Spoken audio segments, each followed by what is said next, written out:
Comment l'immigration doit-elle être réglementée en Suisse? On définit la migration comme un changement de domicile, mais le plus souvent, on parle de migration lorsqu'une personne change de pays. En Suisse, il existe différentes règles en matière d'immigration.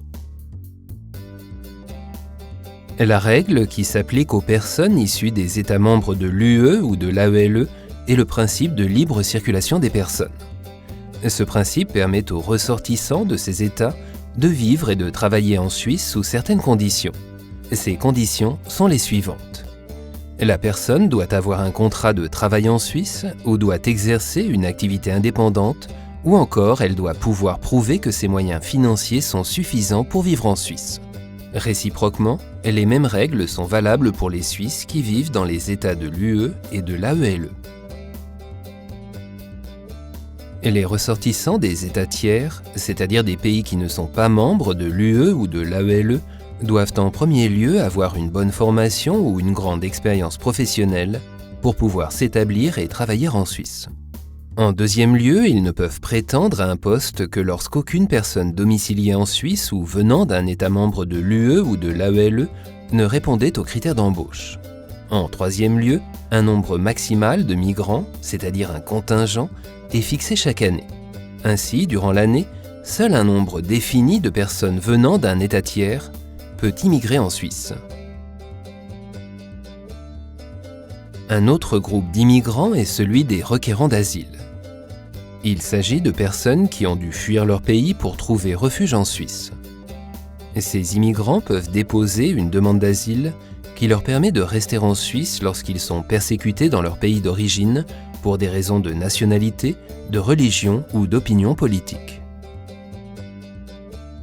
L'initiative contre l'immigration de masse a été acceptée en février 2014. Ainsi, des contingents annuels doivent être fixés pour tous les groupes d'immigrants, contrairement à la situation actuelle où les plafonnements ne concernent que les immigrants des États tiers. Or, ces contingents sont en contradiction avec le principe de libre circulation des personnes aujourd'hui en vigueur. C'est pourquoi l'avenir de la libre circulation des personnes fait l'objet de débats. Il existe plusieurs positions.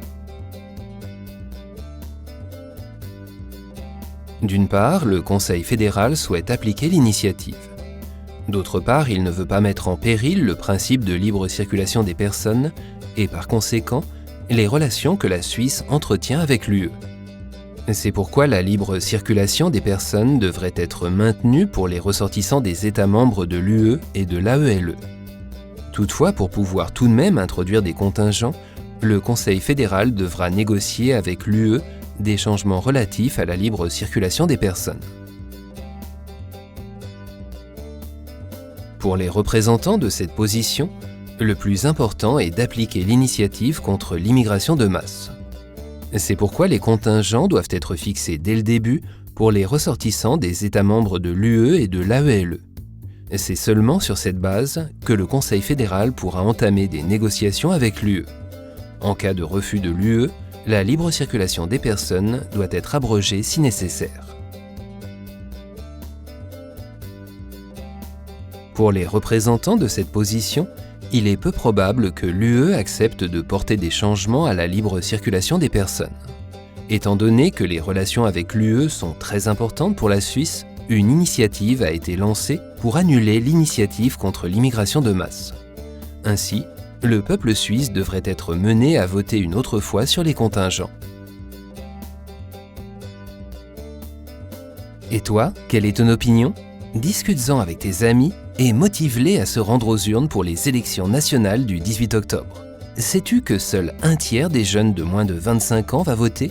Tu peux changer cela en devenant l'un des 1000 assistants aux élections EasyVote.